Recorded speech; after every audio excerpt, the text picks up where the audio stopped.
we hope you are in the holiday spirit here on the eve of the eve of the eve of the eve of the eve of Christmas. It is our pre-Christmas show with Ken and Glenn and a guy named Scott.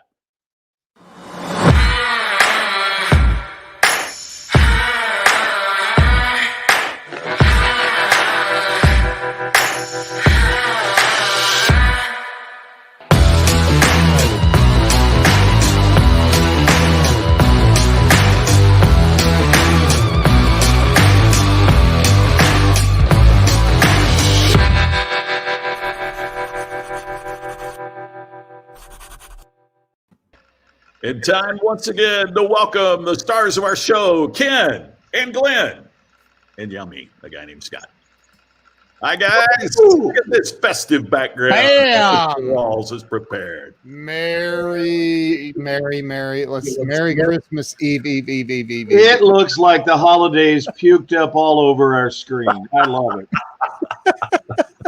Look at this. We have Amber Felt, Doug Kuzma, Charles Coachman, Brian Kelm, JR, and Bruce Mills are the first up to the plate. So, gentlemen, how are you guys doing? Awesome. Well, hey, this has been a great show. Good night, everybody.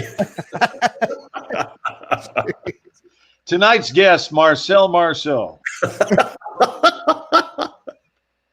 don't know what that means. You remember the Mel Brooks film Silent Movie? Yes. The only person that had a line in the movie was Marcel Marceau. Oh, that's hilarious. Is that funny? He said no. They asked him to be in the movie. Everything is silent except when they ask Marcel Marceau if he'll be in their silent movie, and he says no. That's the only line in the entire movie. That's brilliant. Isn't that brilliant? Who was at the helm of that movie? Mel Brooks. Oh, it was Mel Brooks. Yeah, okay. Well, that explains why. Yeah. I mean, Marcel Marceau? I can see the pitch right now. The writer, he's like, who could we give the one line to? Ah, the guy that never speaks.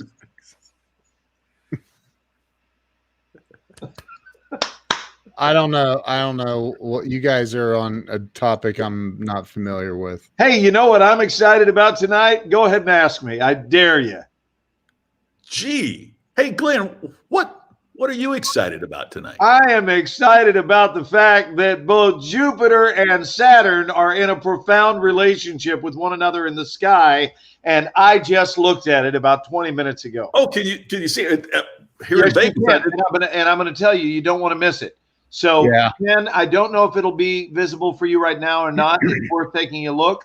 But, Scott, I'm going to tell you when to do it, which is right as the sun is setting, Which is in the right about western now. in the western sky, Yeah. and probably at about 40 degrees southwest. Okay. If that's the direction you're looking, at about 40 degrees off the horizon, you will see, this is to all of you, by the way, you will see Jupiter in the foreground, the largest of all the planets, and piggybacking right up above it is Saturn. Yeah. And tomorrow, the winter solstice, Is when right before sundown, they will be directly aligned, Yeah. forming one mega-looking star. And that particular event will not occur again in our lifetime. It hasn't occurred in 800 years. And it will occur again in 60 years. I might So- live that long. Please know that all of our viewers are encouraged to leave us for a matter of a minute or two. We'll still have the crew here enjoying, but go ahead and leave us and look up into the sky and remember the beauty that you are a part of. Are you looking it up on the internet? But I've got one of those apps, that you can hold it and see where they are. yeah, and but it's tomorrow. right out there, but I'd have to Tomorrow go out is and the see it, big night. Yeah, Tomorrow there- is the main event. Oh, it is. they're almost in perfect alignment tonight, but you can get Yeah. a little peeky poo, and then Yeah. tomorrow will be a direct. And so, of course, what that means is not only are Jupiter and Saturn aligned, it means that Earth, Jupiter, and Saturn are aligned, but we are on the opposite side of their orbit. So they're on the other side of the sun. We're on this side, but we're directly aligned. Boom, boom, boom, 3 in a row. Yep. So it's really cool. What about Uranus? Well, mine's still functioning. It was too easy. Or at least it was as of about 10 minutes before showtime it was.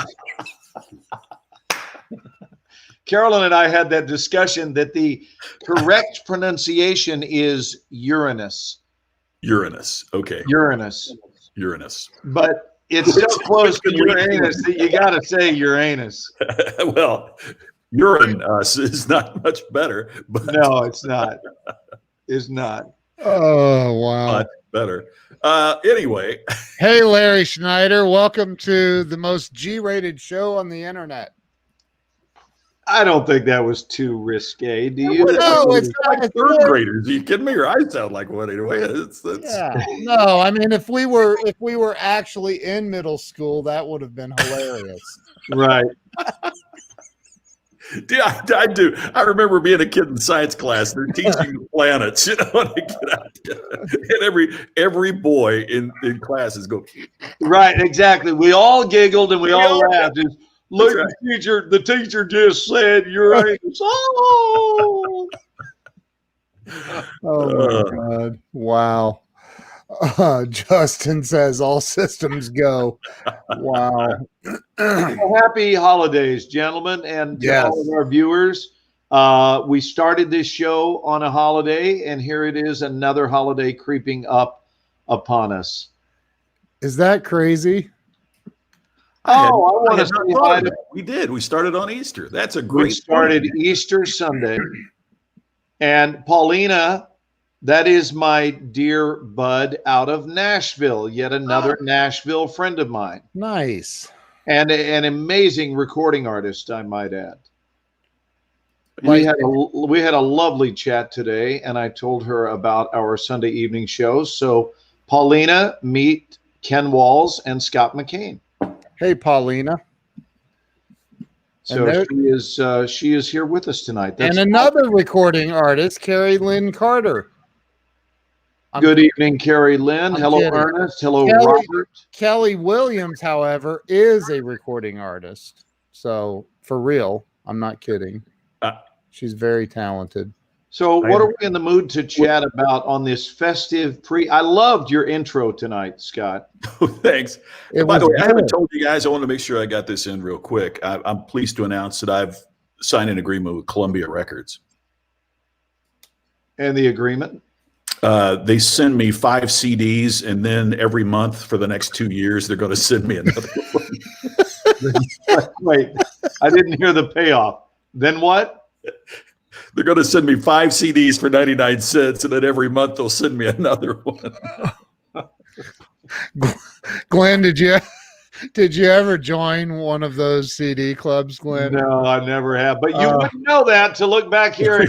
I know. Yeah, look at all Are that. you sure you didn't? Because according to that unbelievable collection of CDs you have back there, Yeah, I never joined a club though.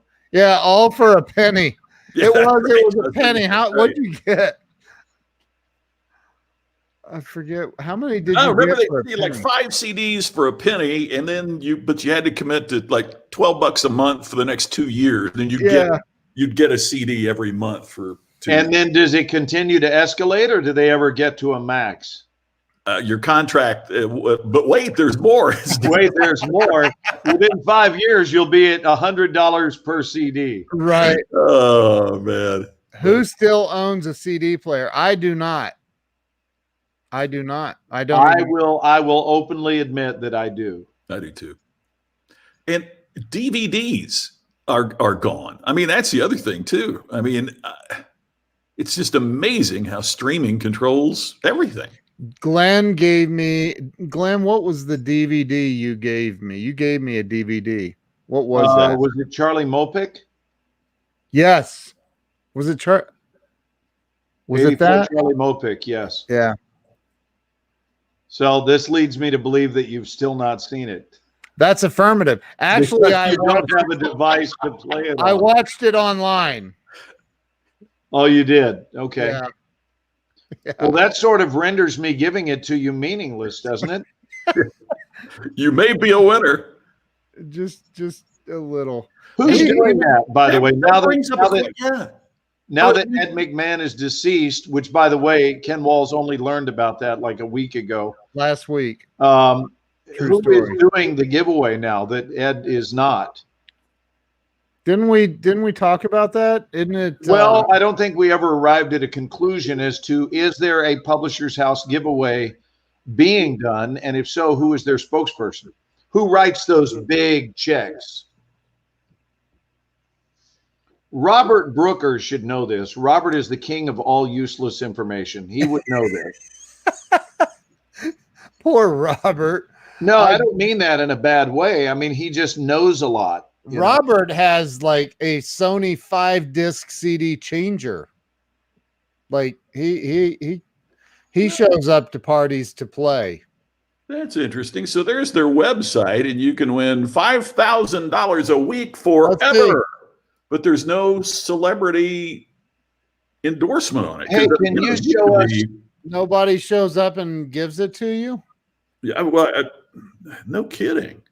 Well, that sucks. Nobody shows up with balloons and models and a big check. So let me ask you, if you got an email that said you won the Publishers Clearinghouse sweepstakes, wouldn't you immediately think it had about the credibility of the prince from Nigeria? I know, right? I mean, if I got that, I'd jump. Delete. Liars. It's a scam. Oh, I like what Justin said. That's a great idea. I think Steve Harvey would be a good guy for him. Yeah, no kidding. Yeah, he would be. So, Scott, I think there's something very funny going on in your window right now.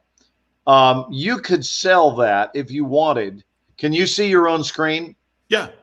You could sell that. That is the convergence, or I guess what they're calling a conjunction.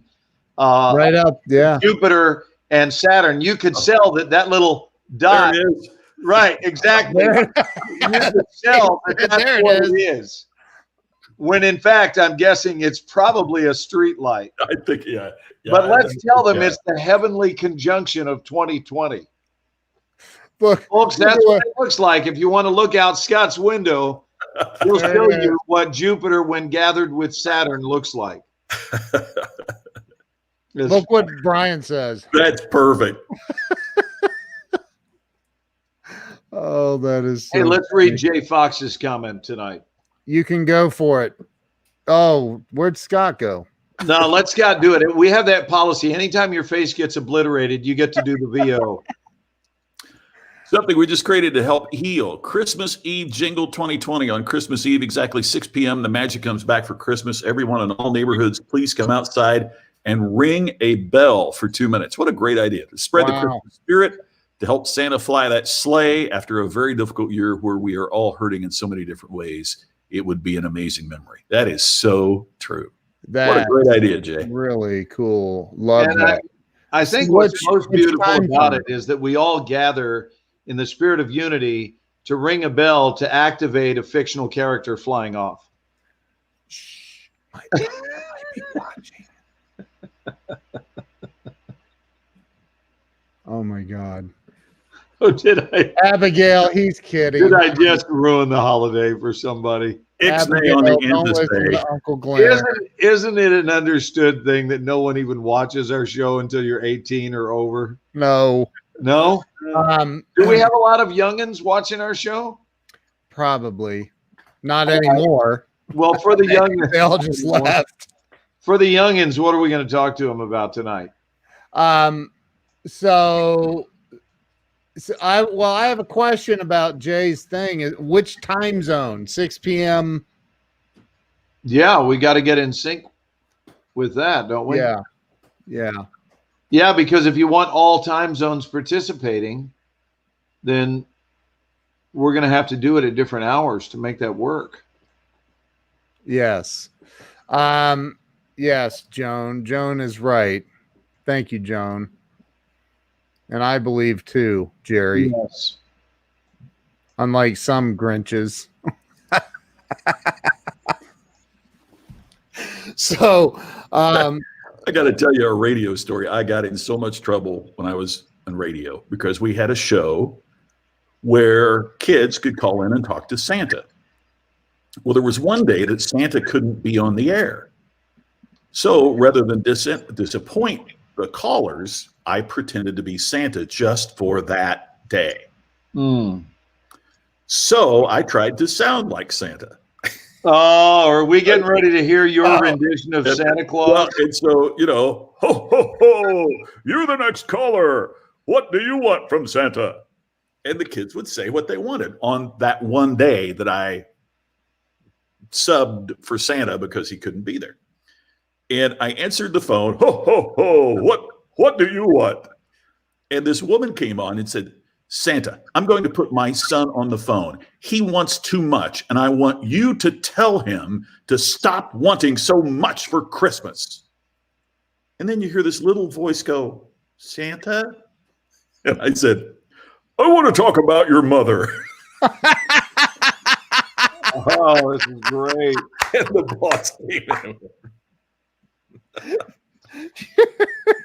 So that Well, brother, here's something. Fortunately, Santa came back and he was on every day after that, and I sounded enough like him that they didn't know. But yeah, that really happened. wow. 10, I was asked to play Santa Claus and graciously accepted, and I was not the right build nor the right age, but this particular Sears in Los Angeles was really hurting. I mean, they were really hurting to ask an 18-year-old character actor if he would come be Santa with just a buttload of pillows. I had a bunch of pillows and a big white beard. And what I remember enjoying most of anything was saddling a large number of parents up with promises they couldn't possibly keep. Oh my God. It was so much fun. I would have these kids sit in my lap and I'd just yes them to death. Anything they wanted. Of course I can get that for you.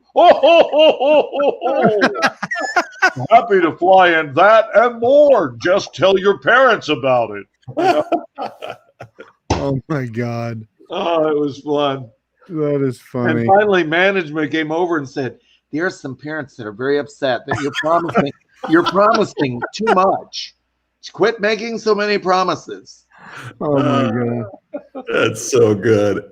I loved it, man. I love playing. Oh, yeah. Because everybody can't wait to sit with you and meet you and hug you and say hi to you. And you're just like, oh my God. Dude, Santa is awesome. Okay, people, tomorrow morning, 10 a.m., Santa's coming to town. Santa! Oh my God! Santa here? I know him. I know him. That was exactly what it was like. That's how I feel about Glenn. Scott, I thought you were going to say me, but I was saving that for the next time you play it because there's no doubt in my mind we're going to see. Oh, we're going to see that clip again. I love that show. I'm telling you, though, they really should have slowed down the burn. The burn should have been. Yeah. I know. But it's still great. So Will Ferrell tickles me. I was what was the movie I watched? I watched a movie last night on Amazon. Oh my gosh, what is the guy's name? The movie name is Serenity. And I'm telling you what, it is a freaking unbelievable movie. It's really what's his name? The guy that's in Wolf of Wall Street that says, all right, all right, all right. Matthew McConaughey? Yeah, Matthew McConaughey. Yes. Oh my God. What a great freaking movie. It's called Serenity. Haven't seen it. Highly recommend it. I have a great Matthew McConaughey story. I thought I had bestowed this upon you guys, but if I haven't, allow me to, please. So about I'm going to call it 8 years ago ish. It's somewhere around that time.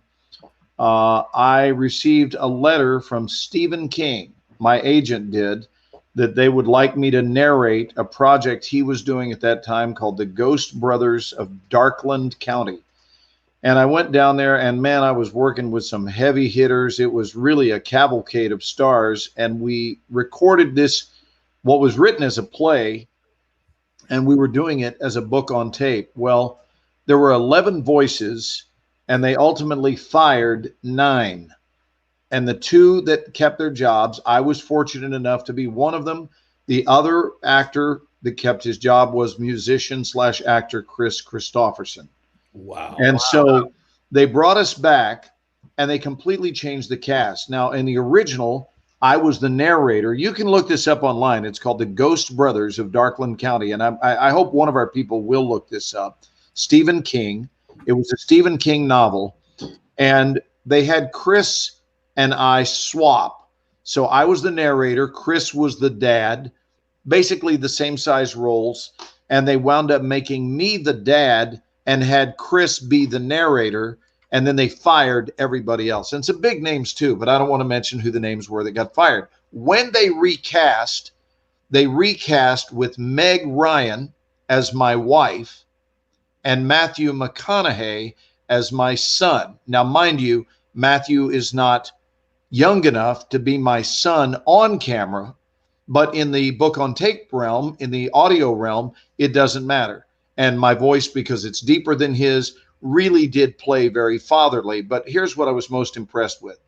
On day 1 of recording, the director announced that not only would I be the dad and Chris and I had swapped roles, but that I was the dialectician on set and would be the voice coach to help everyone with their thick rural Mississippi dialect. So if you have any questions, do not come to me. This is the director talking. I am not a dialectician. I don't know anything about these dialects. I am here for other reasons, but if you have a dialect concern or issue, you are to direct all questions to Glenn. And if Glenn hears anything that is less than believable, he is going to approach you to talk about that. So I realized that for the next couple of days, I'm going to be Matthew McConaughey's coach. Now, mind you, he has already received an Oscar. And McConaughey comes over to me right after that announcement and says, Glenn, man, I just want you to listen when we do this read through. I just want you to listen to me, man, jump on me like a hawk. Let me know if there's any way, shape, or form that I'm off. If there's a syllable that's off, you let me know. And he is the only one in the cast that did that. And he was the biggest person in the cast, which wow. He earned so much respect from me that day. And his was the best dialect of anyone in the group. He made a total of 5 words in the entire script. So you're talking about thousands of words. There were only 5 words that needed help. And Meg Ryan, on the other hand, was the opposite end of the spectrum. And she's a great actress, but her dialect just wasn't there. And we found out why she had been hired. It's because she and John Cougar Mellencamp were an item, and Mellencamp was one of our executive producers. Then we went, aha. That made it. Turns out that Matthew is a really good guy, and he was a pleasure to work with. Wow. And by the way, he's a co-writer with Stephen King on that, and his dad is a frequent viewer of the show. Nice. Yeah. Hold it. No, he's talking about Mellencamp, right? Yeah. Yeah. John's watches this all the time. Yeah. Yeah. We knew that. That's Did John right. watches or his dad watches? I know his dad does. But come on, John, say hi to us if you're Well, watching. thank you for watching, and I have had the pleasure of working with your son. I don't know, are he and Meg Ryan still together, or was that something that came and went? Yeah. Okay. Yeah. But they were. Yeah, but it was really nice working with Matthew. He was Wow. very, very gracious, and I'm sure we'll cross paths again. He's also a fellow Texan. He seems like such a cool dude. Yeah. He lives down here in Austin. Yeah. So Seems like a good dude. we're just 200 miles north of Austin. Which, Glenn, that's funny you say that, because one of the things I was talking about with a friend of mine this week, who is a fan of the show, was it must be so great for Glenn to get to live in wherever he wants, to have the career that you don't have to be in LA all the time. And Right. Matthew McConaughey, there's somebody else, that has the career that he can live in Austin and doesn't have to be there all the time. Yeah, and just a couple of other notables that live in the Austin area, just random stuff. You guys might find this interesting. Sandra Bullock is a resident of Austin. Wow. Tommy Lee Jones does not live in Los Angeles, but rather a little town called San Saba, Texas, which is right outside of Austin. Wow. And also Kyle Chandler from Bloodline and Friday Night Lights lives in Austin. I'll be darned. So yeah, Austin's got a lot. Who was the last one you said? Kyle Chandler From Bloodline. Brad? You said Brad, right? Not Brad Leland. Brad Leland lives up here in the Dallas area with me. I thought he said I could have swore he said he. No, Brad lives in an area just north of Dallas. Got it. I don't want to give out the name of the town because all of a sudden people will be knocking on Brad's door. Yeah, right. Exactly. Brad usually watches our show now. He's an enthusiast. Brad's he's funny, man. He's funny. Kelly says the promo of the movie looks creepy. There's a movie? Well, it shouldn't be a movie. It should be of a book. Is there a movie now they're doing? They did it on Broadway for a period of time, so I don't know. Yeah, it was a play. Yeah, I saw. I was looking for. There is a play. I saw that. And when they first asked me if I could do the play on Broadway, it's a Stephen King project. I was preoccupied at the time with another shoot, and man, oh man, would I ever love to work with Stephen King. So, Stephen, if you're watching tonight, the answer is yes. Right. Did you remember that great Saturday Night Live bit for Weekend Update when Dennis Miller said, "And now let's go to Maine and interview Stephen King"? And it was John Lovitz dressed as Stephen King, and he's behind the type, and he's just typing, and he's doing the interview, and the whole time he's doing the interview, he's typing. And they said, "Stephen, what's this next book about?" And he goes, and he has to look at the paper, and he said, "It's about a rabid dog that's possessed by a car." Oh, that's funny. How does he? Not only how does he do it? How has he done it for so long? Just the volume of work that Stephen King turned down. And I was not a fan in the early days, and then I read Misery when it first came out, and I wow, what a book! And so I've read a lot of other Stephen King books, and I to have that longevity and to continue to turn out that great work, boy. Absolutely. I've got a pal in Nashville, Joe Calloway, and Joe has an interesting take. He said, we were talking, if you could be any celebrity, any famous person, who would you want to be? And instantly my pal Joe said, John Grisham. And I'm like, well, that's interesting. Why? And he said, because people love what he does.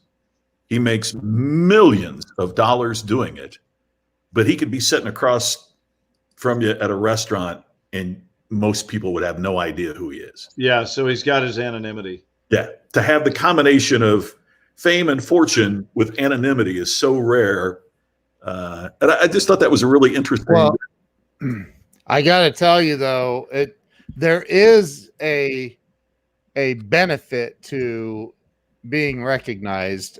For example, when Glenn and I were at the Loveless Cafe in Nashville, where his picture resides on the wall with all of the other really famous people, we got sat right down at a table. It literally only took 45 minutes.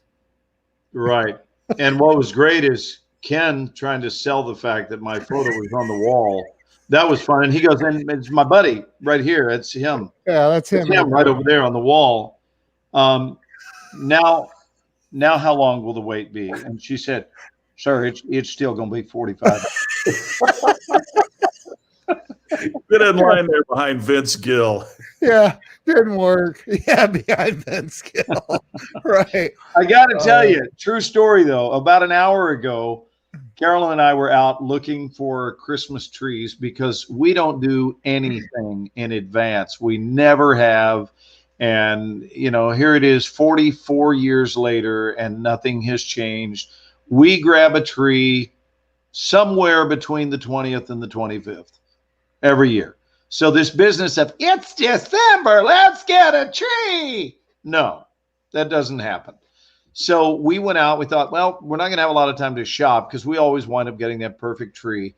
And there was a good old boy, and he and both of his teeth came over to help us.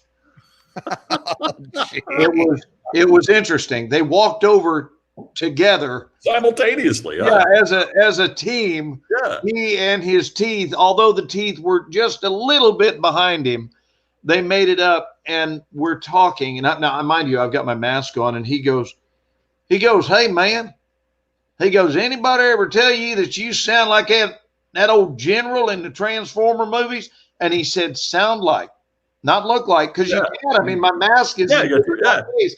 He goes, you sound like, he goes, man, I've seen the movie so many times. You sound just like the guy. And I said, I am the guy. And he goes, are you serious? And then I told him a couple of Transformer stories. And he goes, hey, man, let me fix you up with a tree. and so and we wound up taking pictures. I don't think it's going to be that significant because I'm sitting there wearing my mask. But I got to tell you, there are advantages for sure when it comes to people if they are a fan of some project, because you do get special treatment. And here's the problem. You kind of get addicted to it. Yeah. No lie.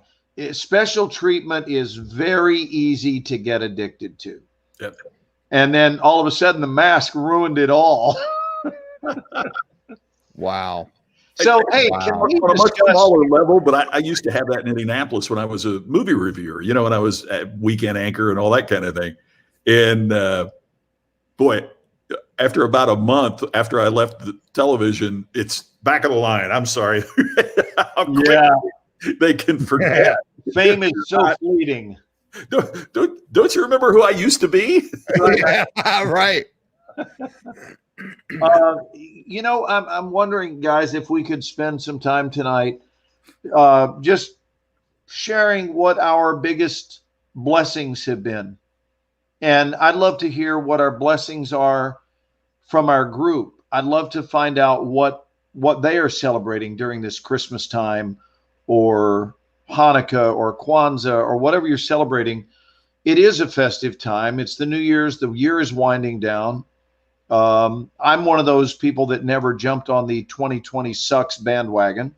I didn't. I refused to, because I understand that COVID-19, the year itself had nothing to do with its arrival, meaning it could have shown up any year. It's not, my point is, it's not the year's fault. And I think we owe it to 2020 to not overlook its intrinsic beauties that came our way.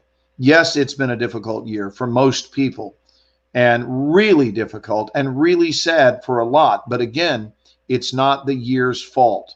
And we need to remember, I think we need to be mature enough as human beings to recognize that there is no such thing as an intrinsically flawed day.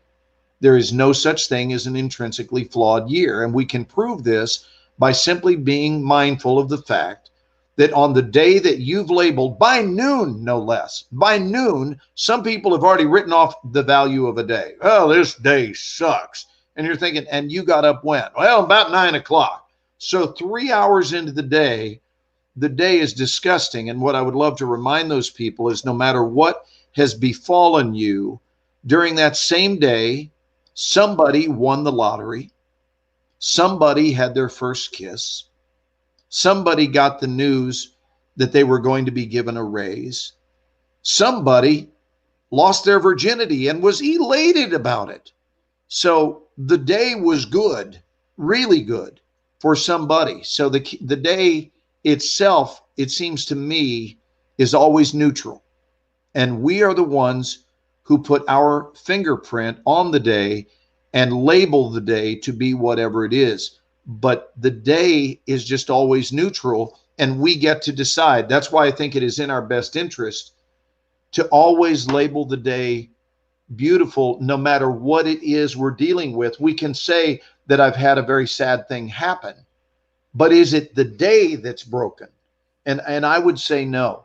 On the worst day of my life, which was the day my brother died, that day itself was beautiful. And it was March the 12th. And I'll promise you, that was a year and a half ago. This past March 12th was beautiful.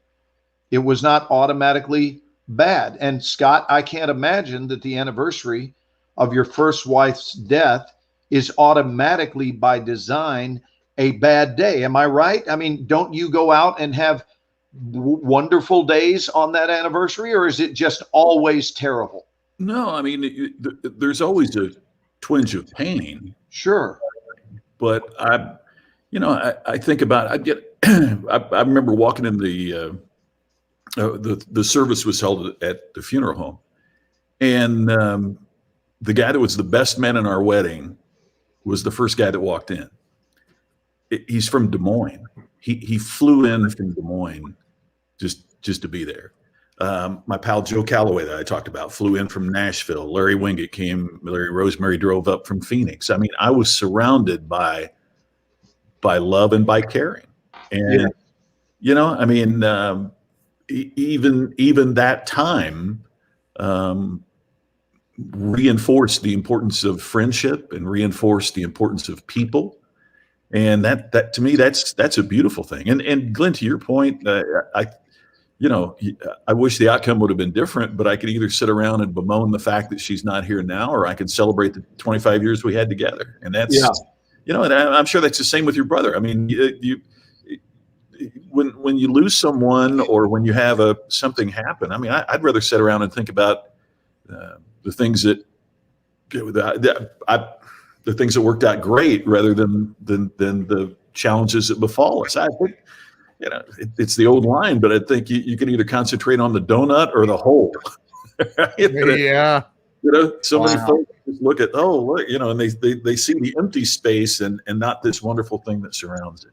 Well, I want to tell this story once again, and I've told it a few times on our show, but we always have new viewers, and it's the story of the woman with the little boy who was 8 years old, and she was nervous about taking him to the beach because he didn't swim all that well, but he went out and felt like he was ready to venture out into the surf, and he did, but she was nervous and couldn't really relax on the beach. So she was standing, just kind of having her head bob up and down as the surf would rise, and the boys he was playing with would disappear for a little while, and then the wave would subside, and she'd look up over it and see that, okay, all right, he's doing okay.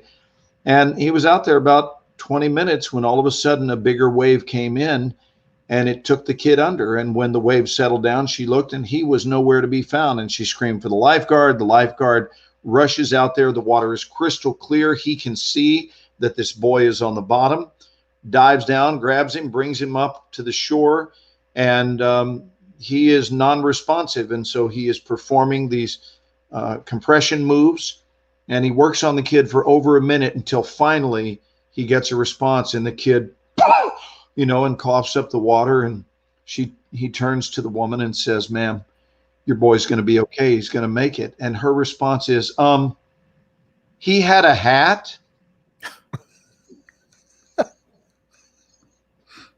That's terrible. And, it's the truth is there are many people in our world that suffer from the "he had a hat" syndrome, where they are so ready to pounce upon that which is unsatisfactory that they miss out on the much bigger blessing, which is really expressing its enormity, or at least it's trying to. And here they are preoccupied with the thing they're most disappointed in. And so if that speaks to you, I mean, if it makes you chuckle, good, but make sure you're not someone in the world who's always going, he had a hat. right? Just notice what's great. Don't spend time noticing the itty bitty things that may be askew. Read that one, Ken. Great, grateful for this year, which is like a halftime of football game to stop and reflect on what is really important in life, connecting even more with family and this incredible grow live, I think he meant, community. Life will never be the same, and I'm so grateful for it because I wouldn't have met so many people like all of you on here tonight. By the inimitable Justin Benton, who is, I talk to him at least a few times a week. That guy is phenomenal. He is Well said, Justin. such a good dude. So, you know, Bruce says it's in the hardest of times that in the hardest times you have the few that stand with you no matter from where or how they are there. It's very true. Very true. Bruce is going to have to stop drinking while typing. Is Scott frozen? Either that or he's working on his stillness. I think he's frozen. And if he's working on his stillness, he wins. He nailed it. He nailed Oh, it. there he's back. He's back. I've got a television on over here and it's going out. So it's something with the Wi-Fi here in the, not just with, I mean, with the internet connection, not just where I'm sitting. Yeah. Got a buddy that posted on Facebook that his daughter took a test and she got 23 out of 20. You know, it's interesting. He's been working on this stillness mid-sentence. I mean, that he nailed it. Watch. I'm going to prove that you can do it too. Give me a random sentence to say, Ken. Go ahead. Any sentence. Ready? Go ahead. She got 25 out of 25. And turns out she got 25 out of.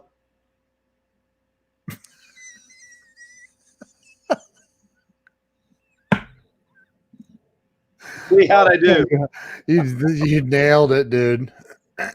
Scott, you're back. Talk to us, baby. No, Scott's like, no, is really, he frozen again? He's playing possum now, man. He's really got, like, Wow. he's not even smiling. Look, Listen, see if we can get him to crack a smile. if you guys don't feel like cooking tonight, just know that you can get Scott frozen and you can eat him at any time. You can be with him. He will keep you company at any time, but you can pick him up tonight at a discounted rate, absolutely frozen. Take him home, put him in your freezer, and when you're ready to be entertained by his beautiful romantic voice, just thaw him out, and it'll be one of the best thawed out decisions you've ever made. Look, Weldon. Oh, he's been home and in bed since 7:30. Good for you, dude. Is that 7:30 tonight? Yeah. Well, welcome back home, Weldon. Yeah, man. So good to hear I'm that. so man. grateful that you are out of the hospital now and back for the holidays. So good. That's just beautiful. Scott does not look amused. Do we have him back? Oh, hold on. I think he might have texted me. Internet is down. We'll try to connect on phone hotspot. Oh, boy. All right. Well, we are capable of towing the line. We've done it in his before. absence. We've done this. Scott beat you at being frozen longer. It's true. That is true. Well, looks like Glenn's internet's out too. I love doing that to people because you can do it always with your mouth. Just a little. I do that to our dogs. Do you really? Does it mess with them? And I'll like stare at the younger one, the pup, and dude, it freaks her out. It really freaks her out. My favorite phrase is, I'll tell you, I left the gold.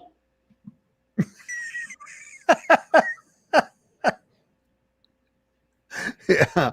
Oh, it's funny. Scott, you looks like you're coming through pretty clear, dude. I'm on my cell phone hotspot. It's working. The internet internet is down in the house, so we'll see how long this lasts and if the internet comes back on. So sorry about that. Well, Dude, you have pristine. You know what's terrible about Vegas besides almost everything? No, it's not. Don't be talking about my town. about living in Vegas. Okay. Here's what I loved about living in Vegas: getting out of town every weekend to see all the beauty that surrounds Vegas. Because the Grand Canyon's 2.5 hours. You've got the big dam and the big dam bridge and the Hoover Dam. And I was hoping you'd know the name of the dam. I did. My name is carved in the concrete, and with Abigail, we ran all the way across the bridge. I had my handy dandy pocket knife, and we carved our initials in the concrete. That is so beautiful. Congratulations on your parenting skills of teaching your offspring how to deface public property. I know. Federal public property. Federal. I'm sure that has nothing to do with the leak that they've discovered out there, right? It's So you've got Hoover Dam, you've got Lake Mead. You've got Utah. How about Mount Charleston? Mount Charleston. We built a snowman up on Mount Charleston. I mean, it's Vegas is just not a great. How about Zion National Park? Huh? How about Zion National Park? Oh, Utah. How about Bryce Canyon? Yep. How about St. George, Utah, and that gorge between Mesquite, Nevada, and Red Rock, George, Utah? Red Rock, right there in Las Vegas, off to the west side. Right down this 10 minutes from where Scott is. 15. How about my dad's? How about my dad's rear end, or as they like to call it, paw rump? Yeah. Isn't there a place called Pa Rump, Scott? Tell them. Yeah.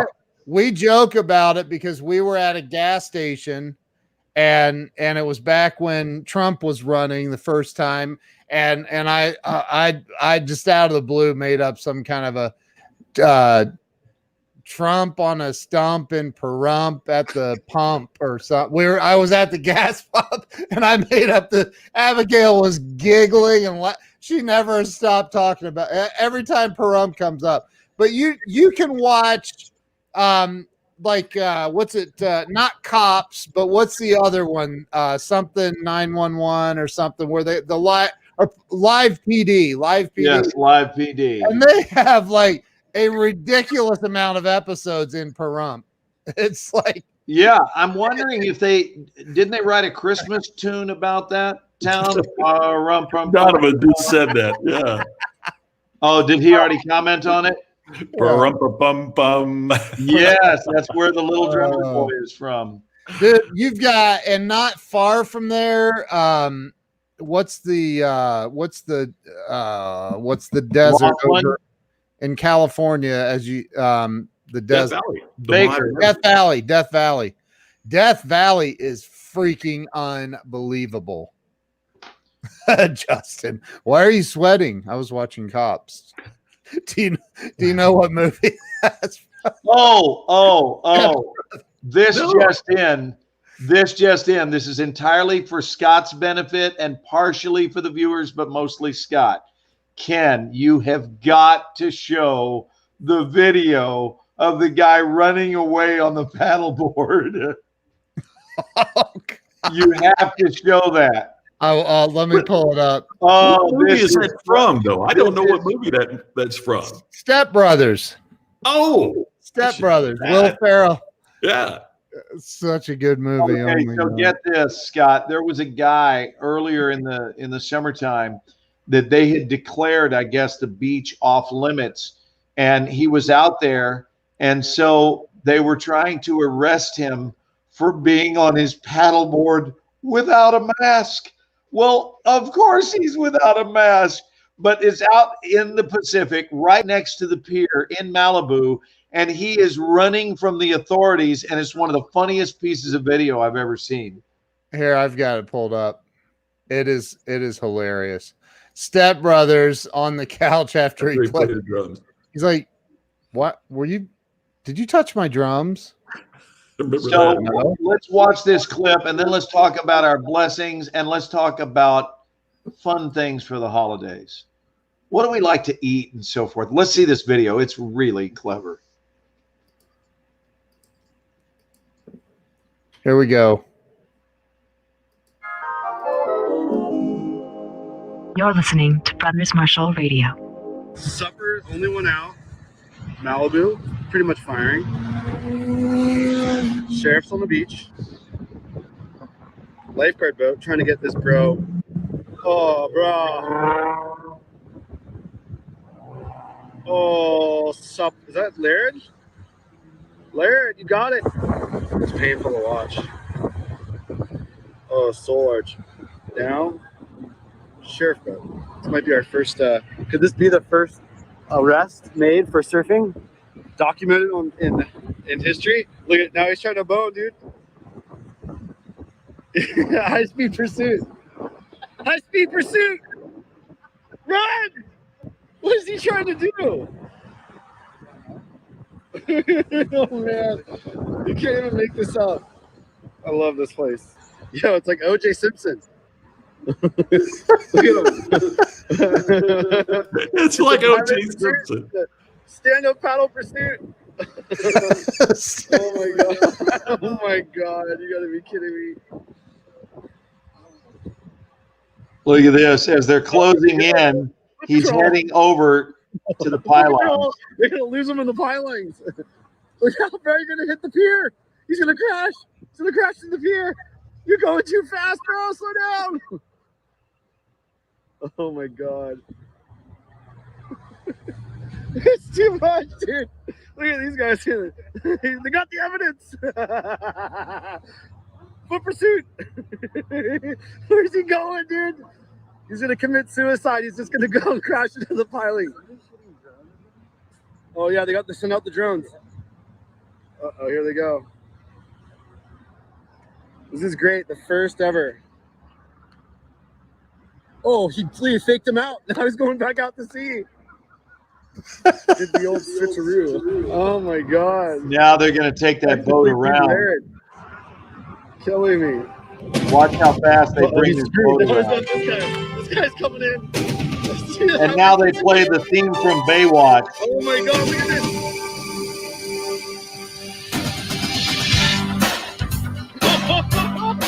It's Baywatch.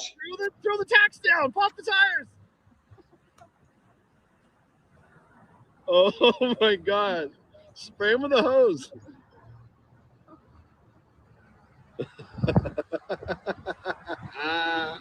Spray him with a hose. Uh-oh. Sheriff boat. Oh.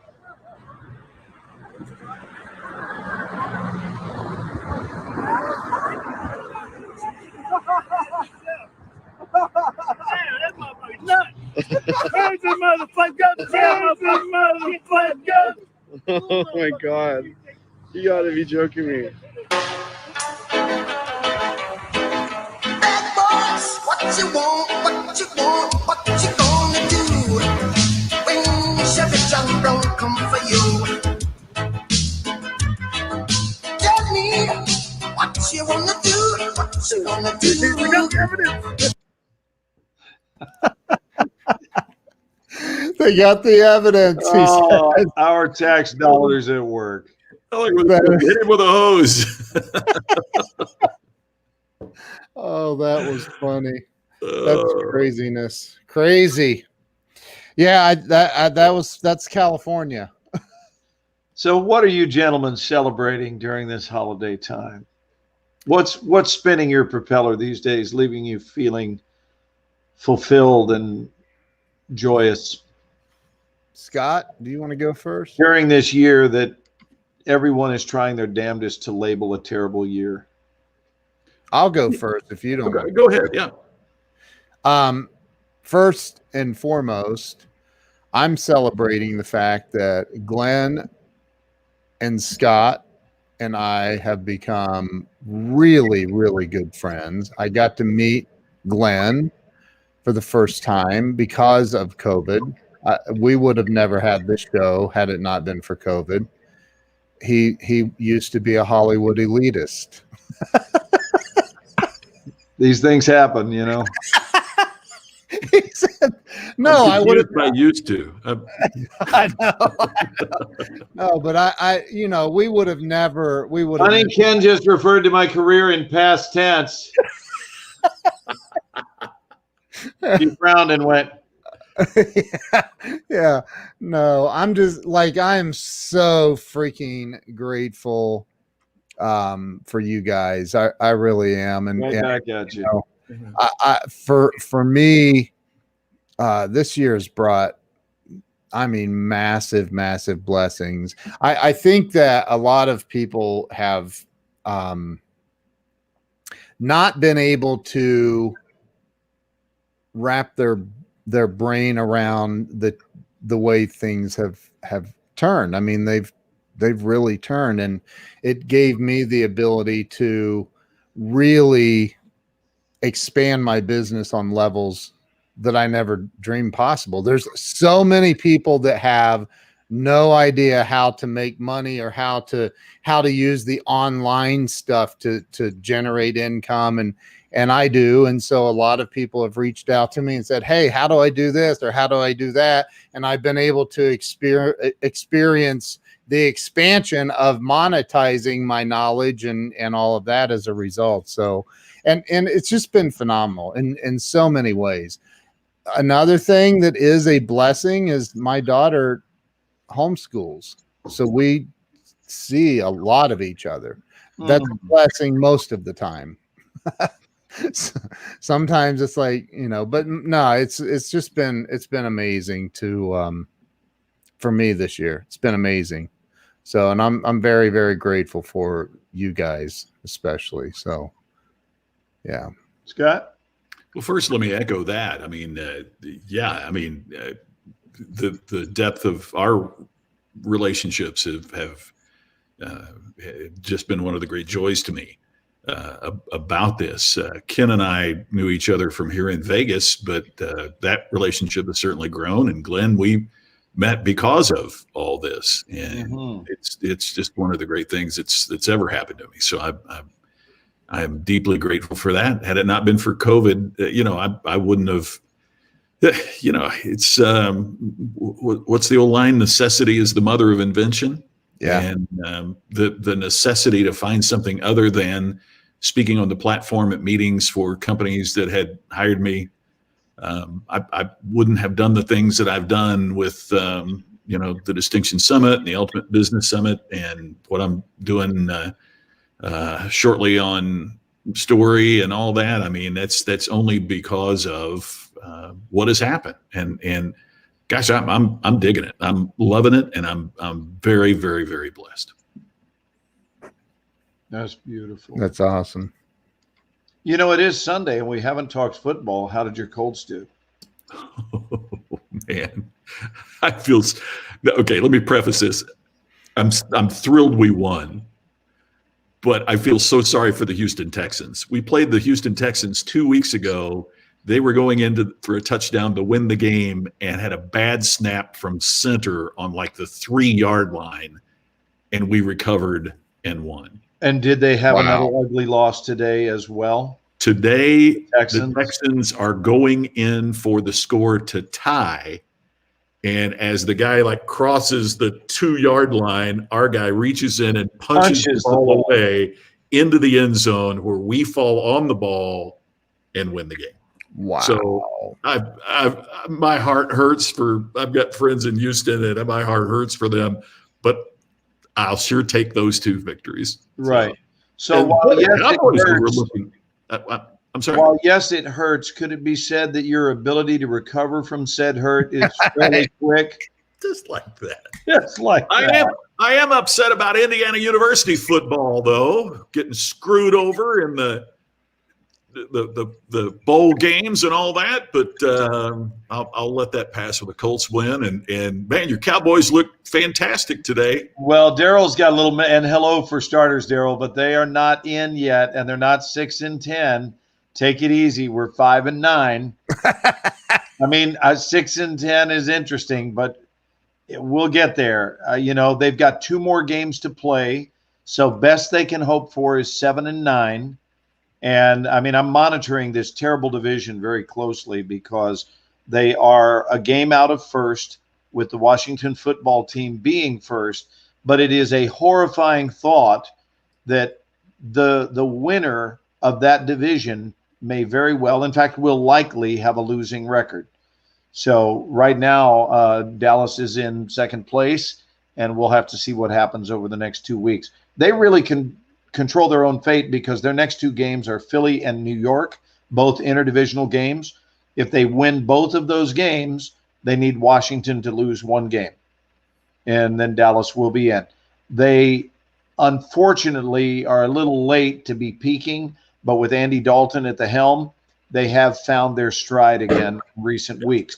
So it may be too little too late. We'll see. What is the record for the Colts right now, Scott? They've won 10. So what is it? 10 and 6. Play in Pittsburgh next week, Ken, and then home against the Jacksonville Jaguars. Oh, did the Colts play Pittsburgh next week? Next week. I apologize in advance. I know it's gonna be bad to see you cry on next week. I don't even. How are the Steelers doing? I heard they lost. Oh, they're having a great 10-4. Yeah, that's right, Brian. Yeah, they're doing.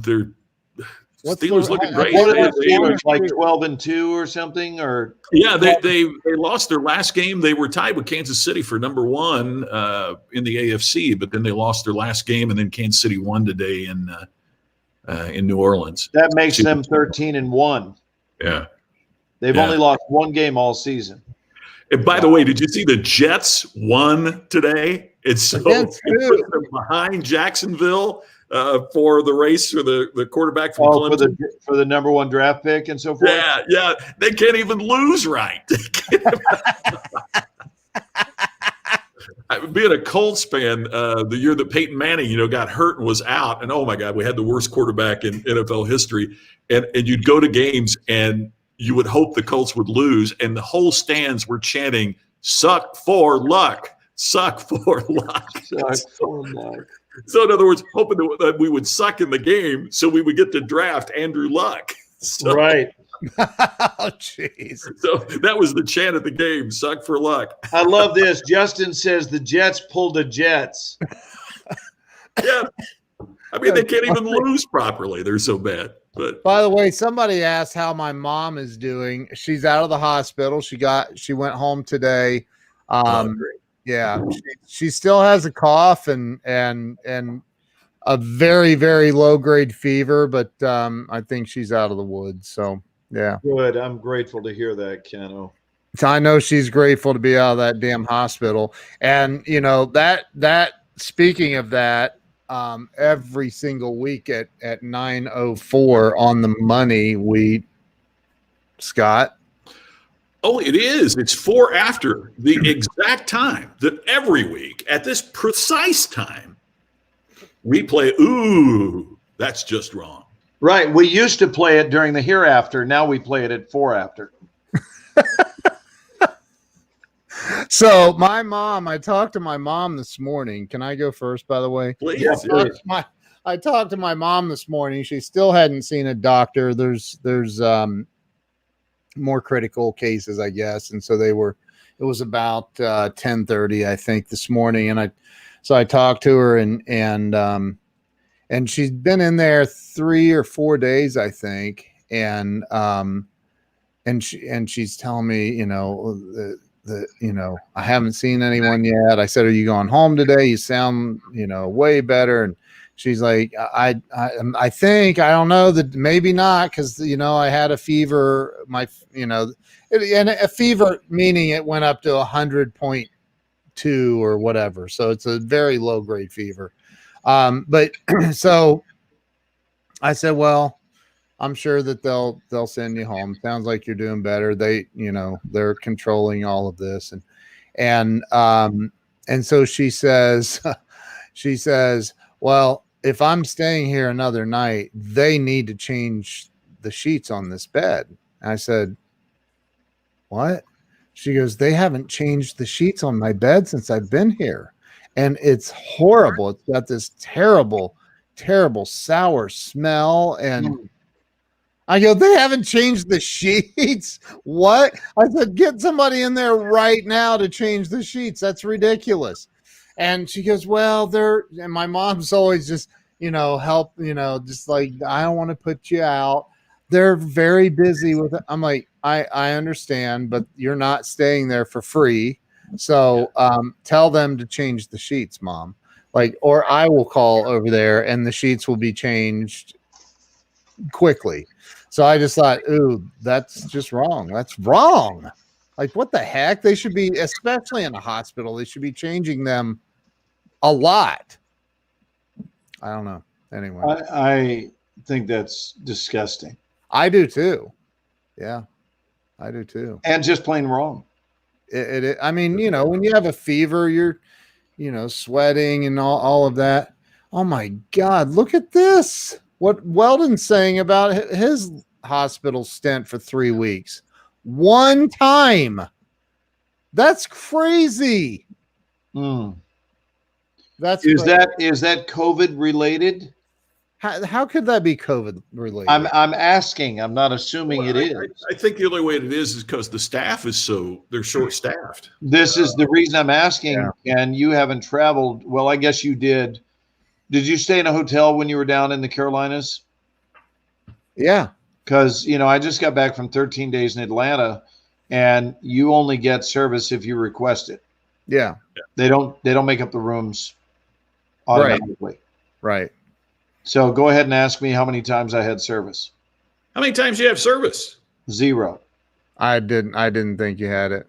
Because all I need are clean towels, and I hang them up every day. And because it's a very nice hotel, I had an abundance of towels. So I use the towel, for a few days, and then I go to the next towel. But it lasted me, and it keeps people out of my room because it's weird that when people know your face, they don't mind exploring your private things in your room. Yeah. They don't mind going through drawers. They don't mind going through suitcases. I know because I've had it done where I actually monitored where the zipper placement is. By the way, if you ever want this tip just in, what is it, Glenn? All right, I'll tell you. This tip just in, folks that are watching us tonight. If you ever think someone might be messing with your stuff privately, memorize the location of your zipper on your bag. Yeah. And then leave it out. Don't zip it all the way up. Zip it like 3/4 and then meet it with the other zipper, but have it marked off exactly where it is. Very few people pay attention to, if they unzip something, zipping it back up to the exact same spot. And it's a great way to catch a thief or catch someone that's messing with something that they shouldn't be messing with in your room. And I got to tell you, I have caught so many people pulling things and looking for merchandise, whether it's a watch, because I've had things missing from hotel rooms, and I'm not paranoid about it. I don't like people messing with my stuff. And so my favorite display of this, and this is from many years ago under the heading of That's Just Wrong. This was not any time recently. In fact, the human race behaved this week, guys. In my life, the human race behaved this week, with the exception of one restaurant that we did walk out on because of a mask situation. But that was the fact that they advertise heavily in multiple spots that you must wear a mask in order to come into this building. And we walked in, and this clown has his mask down here. And then we looked through the window to the cooks, and neither one of them had it. And I pointed out that we were leaving. And the guy looked at me and he said, "Is there a problem?" And I said, "Yes, you don't know how to wear a mask. And your other two people, the people who are currently prepping my food, aren't wearing one, yet you advertise on your windows that it is imperative, that it is a requirement to come in here. So I think you guys got to figure out whether it is or isn't, but you can't tell your people they must wear one when you don't." So, but years ago, my friend was having trouble with her transmission, and I've told Ken this. I don't know if I've told you, Scott, but it was the same issue with the same transmission over and over again. And they said that they had replaced it. And finally we said, screw it, put in a brand new one. and I was helping her supervise this. She had been in like 3 times to service this transmission, getting a rebuilt, and it was performing the same way. And something led me to believe they were not putting in a rebuilt. They were leaving her with her same one. So now they charge her for a new one. We went in, and when they put it up on the rack, I asked the manager, I said, before we take this out and test drive it or anything, is the manager here? Manager came out, and I said, okay, I'd like this car to be put up on the rack before we take possession of it. He said, okay, sir. And he puts it on the rack. And I said, so now this is a new transmission. Is that correct? And he said, yeah. I said, then if it were new and now the car is beginning to slowly rise, I said, if it were brand new, he said, oh, it is, sir. I said, if it were brand new, then it probably wouldn't have my initials on it. Oh. And they lifted that thing up, and I had taken a metallic scratch awl, if you know what an awl is, and I had before I ever left the house, had gone under the car and put my initials on the messed up transmission, and they were trying to sell my friend her own transmission as a brand new one. And there were my initials as it went up. One of the worst places that people will take advantage of someone, an unsuspecting customer, is with regard to auto repair. So this is why. What did the manager say? I told him, I said, I looked in no uncertain terms. I explained, I said, here's how this is going to go down. You're going to put in a brand new transmission right now, or I will have your business shut down. Because we videotaped this whole exchange. Wow. Back in the day when we had camcorders, and the whole exchange, my friend is filming of me talking to this guy. And I mean, that's just, talk about, that's just wrong. Man. Yeah, that's wrong. So, Glenn, somebody said, I'm trying to find the comment, but somebody said here, it was Justin. I don't think we heard Glenn's grateful take on this year and season yet. My gratitude is ongoing throughout the year. It's been a phenomenal year. Yes, it was certainly disappointing for the show to be shut down instead of the traditional 2.5 months that we would have been down. We were down for almost 8 months.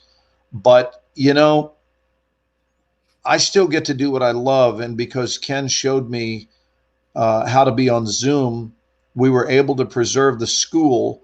And the school not only kept us afloat, and we prospered because we went out and reached places all over the country and even ultimately different foreign lands, but it's stimulating, and it's what I enjoy most, is teaching.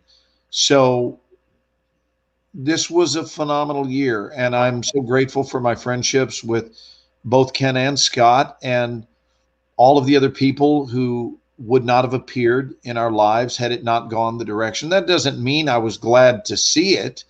You know, I'm as big a fan of COVID's immediate disappearance as anyone. I look forward to it being gone.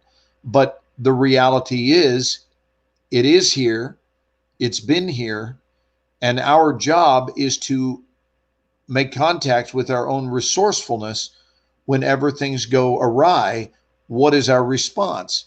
And I've been blessed to be able to have a very prosperous and healthy response to it. So much so that I prefer teaching online instead of live now. And I never knew that would happen, but I prefer it because there are no geographic restrictions. I've got people from all over that can be a part of our workshop. I'm grateful for that. Technology is really something.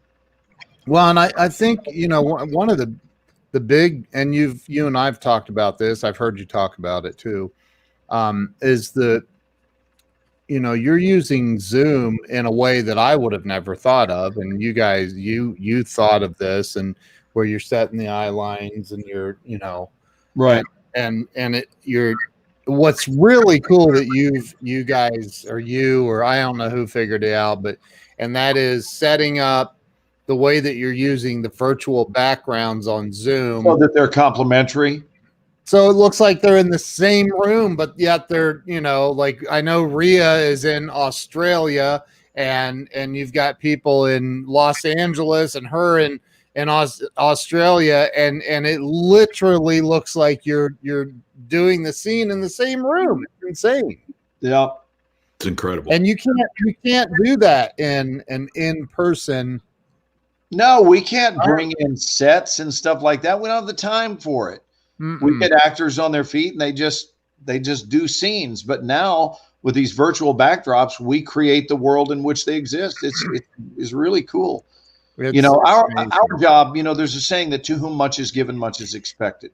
Yeah. And I really hold that to be true, that if you've been given to abundantly in life, don't just sit with a big smile on your face, but understand there's also a call to action.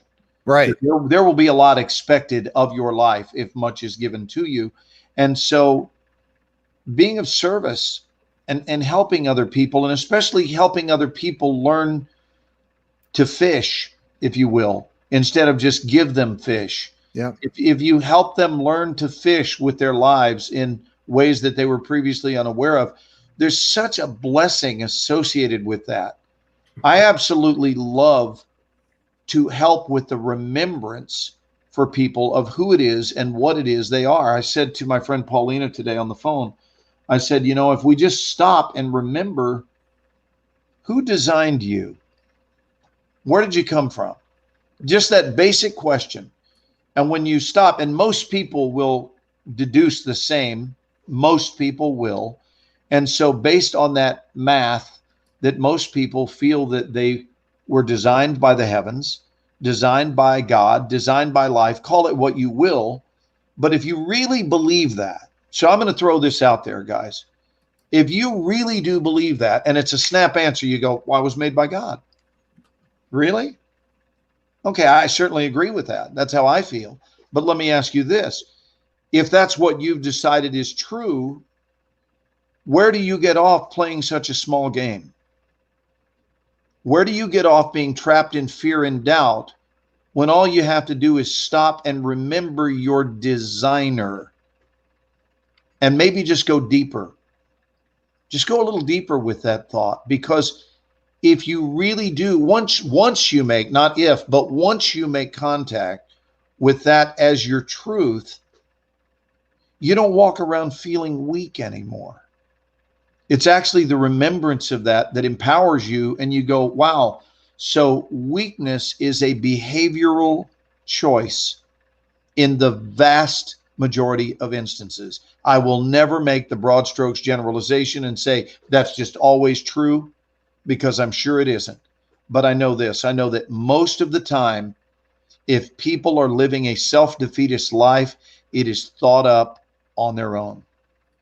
And that new habits can be learned. I mean, you guys are both in the business, as am I, of helping people discover more effective ways in which to embrace life, more effective strategies, methodologies, reshaping and framing their thinking, their choosing, their habits, and so forth.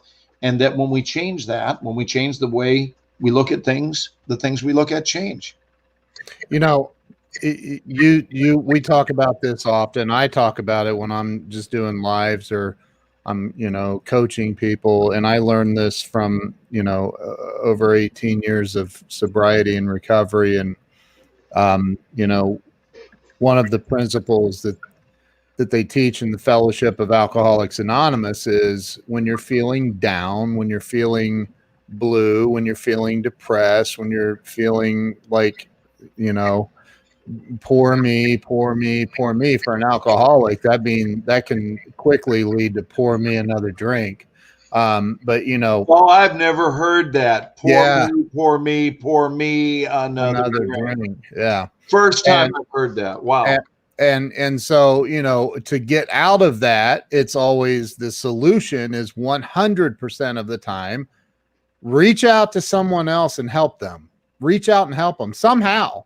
Doesn't mean you have to show, but COVID's okay. You have a phone, call some people. Hey, what can I help you with? What do you need help with? How are you feeling? Not how are you doing? Mm-hmm. How are you feeling? That just triggers something with most people where they're like, Oh, nobody asked me how I feel. I feel like shit. I'm sick of everything. Blah, blah, blah. Okay, great. Well, let's talk through that. And you can help people in that way. Last night, and I'm not saying this in any way to brag, because I have nothing to brag about when it comes to being financially. I'm doing okay. But we went to a restaurant, and we went last night to a town about 30 miles from where we live, and they have this unbelievable Christmas lights display, and you pay $5 or $10, whatever, and you drive through, and I mean, it's just phenomenal. So we went and did that, and it's a yearly annual tradition. That's why I was late to the thing last night. I forgot that I didn't forget. I wasn't informed till last minute, but anyway, so we went and did that. Then we go to dinner. We're at this restaurant. Some woman that Jill went to high school with is our server.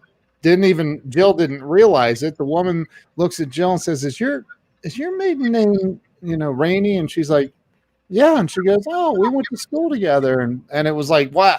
And Jill says, I'd like my steak medium rare. Yeah. And I said, that'll be $5,400. I'm kidding. So I said at the end of the dinner, I got the check because I like to bless people, and so I got the check. It was, we try to get Abigail to pay it quite often, but I'm kidding. So it was Jill and her mom and her brother and his sister and his sister's sister was with us, and or her sister's sister. So and the server she was amazing. Absolutely the best service I've ever had in a restaurant ever. Like anything, she's like, yeah, I'll get that. And she was thinking ahead for you, like really thinking ahead, going out of her way to, and so I tipped her incredibly well. I mean, not life-changing well, but night-changing well for sure. Right. And I signed. Nobody even knew I paid the bill. I snuck her my card and all that, and so I filled it out and I handed it to her real quick and said, "Take this," and she walked away. And she came back, and she was in tears. She was in tears, and she walked by and she was crying, and she looked at me. I just winked at her and I went like that, and she walked by. I'm not gonna say how much, but I tipped her very, very well, and I just said Merry Christmas, and she walked back in the kitchen, came back, stood next to me, and she goes, I had to compose myself. Thank you so much. And I said, you're welcome. Merry Christmas. Like, that is what life's about, man. That's what it's about. And you're here. If you think otherwise, then you're a fool and you need help. So I'm sorry, but I'm not saying going out and tipping, whatever, but I'm saying like making people's world a better place. That's what it should be about. That's what we should be celebrating during Christmas and Hanukkah and everything else, is how do we make someone else's life better? That's what it's about for me. Well, Michael Jackson said it in the song Man in the Mirror. Take a look at yourself, right? You know the lyrics. Yeah.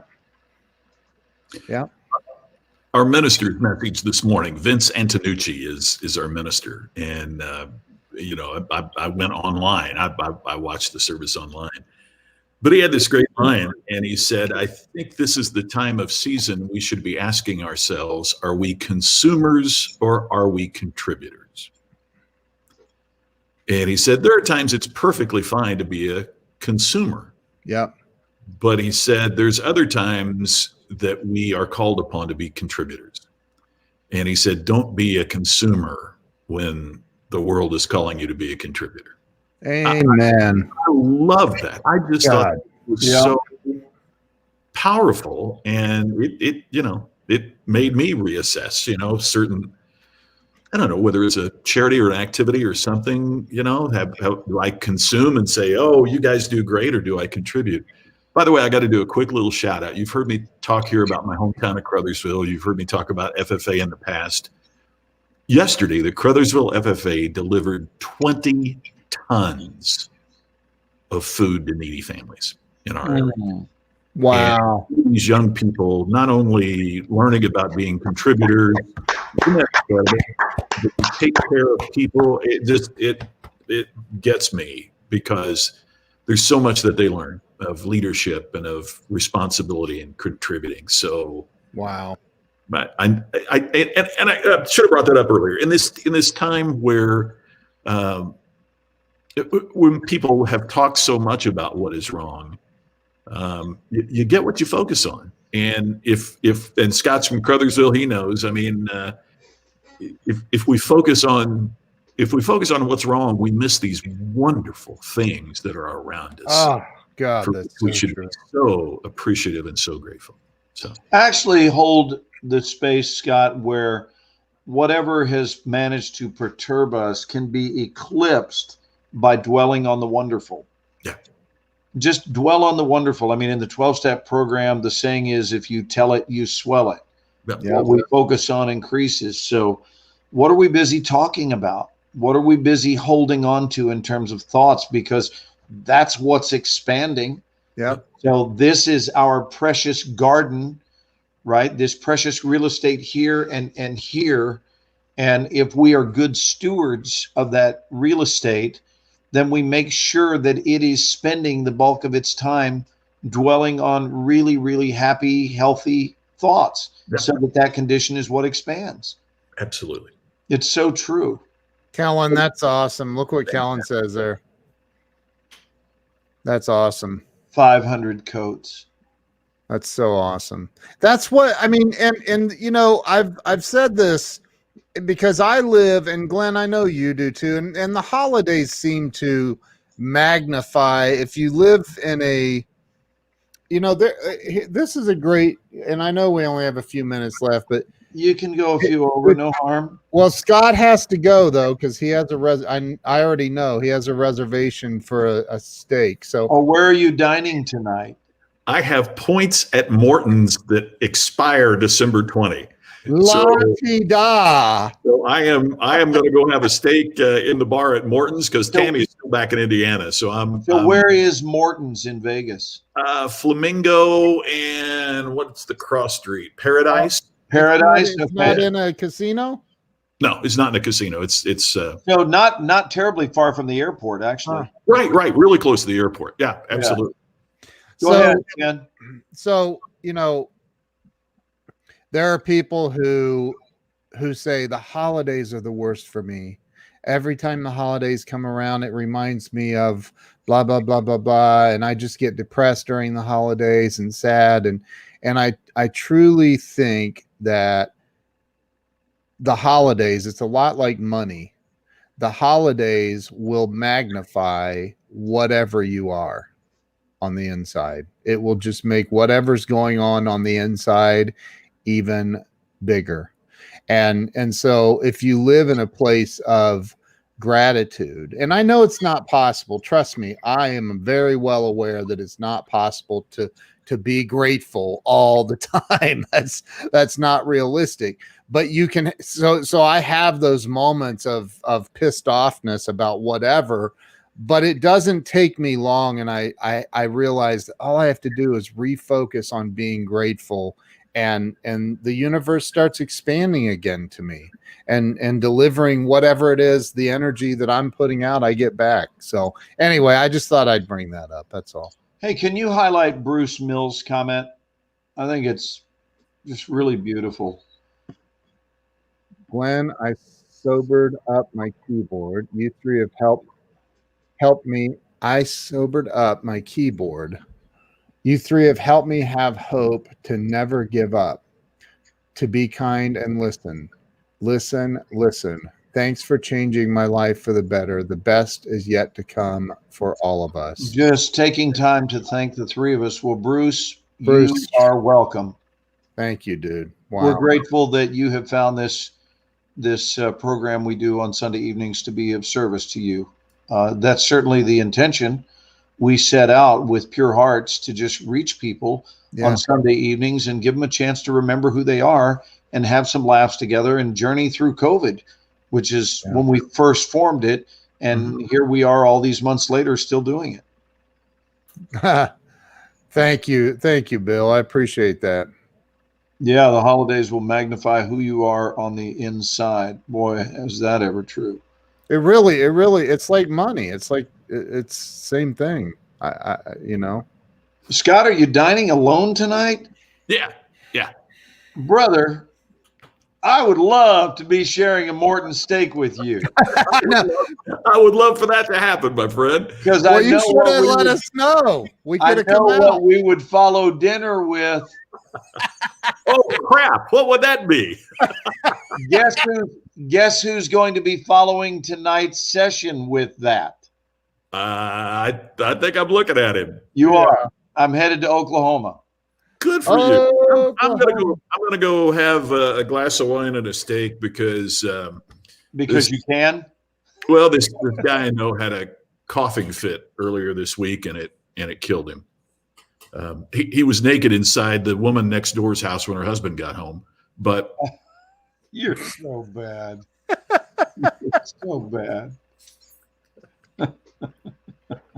Oh my God. Oh, ladies and gentlemen, Scott McCain. Scott McCain. Yeah. every week is try to veal here all week. Yes, Here all week. Yep. Well, listen, Wow. we're going to get to see. No, we will not get to see anyone before Christmas because this is our Christmas show. You called it right. Well, then, all of you have a marvelous holiday, and we will get to see you once more in 2020 before the new year. I do want to offer a New Year's thought. I know this is the time beginning next week. Some of you may have begun early. With setting up your New Year's resolutions. And I want to give you the tip of a lifetime, which is that the new year itself will never fix it. New choices will. Amen and amen and amen. It's so interesting that people think, well, in this new year, well, no, wait a minute, time out. Doesn't matter that it's a new year, because if it's the new year with the old template, it's still not going to work. So if you want this to be a new year, it has to look like new and better and healthier and more efficient choices. But don't be lazy and think that 2021 is what's going to get the job done, because it won't be. It will be you and your commitment to your new and healthier choices. Then you can look forward to resolutions changing things. Don't look for the year to do it.